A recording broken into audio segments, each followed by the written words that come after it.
Stop. Regarde ça. Le gouvernement décide la dissolution du staff technique, de la suspension de l'équipe nationale jusqu'à nouvel ordre. Tu n'hallucines pas, après le match de football Gabon versus Côte d'Ivoire, le gouvernement gabonais a dissous le staff technique et retiré plusieurs joueurs définitivement de la sélection.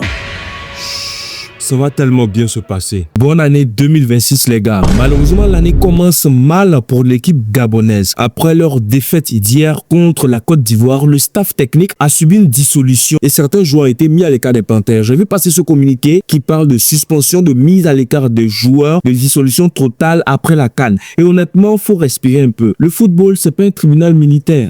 La Côte d'Ivoire, pourtant championne aujourd'hui, a déjà pris des 4-0, des humiliations publiques, des soirs où on voulait éteindre la télé, dormir. On n'a jamais jeté les joueurs à la mer. Et Dieu seul sait qu'on aurait pu le faire.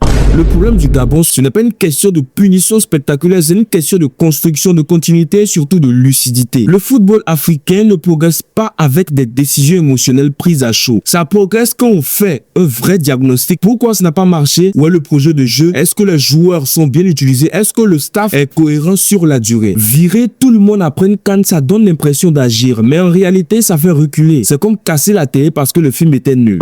Les joueurs comme Aubameyang et Ekwele, qu'on aime ou pas, font partie de l'histoire du pays. On peut préparer la relève sans humilier les anciens. Le respect, ça compte aussi dans le sport. Conseil CEP aux autorités gabonaises, calmer le jeu, protéger l'institution, travailler avec la fédération et surtout laisser le football au football. Parce qu'une CAN ratée, ça se digère. Mais une gestion dans la colère, ça laisse des cicatrices pendant longtemps.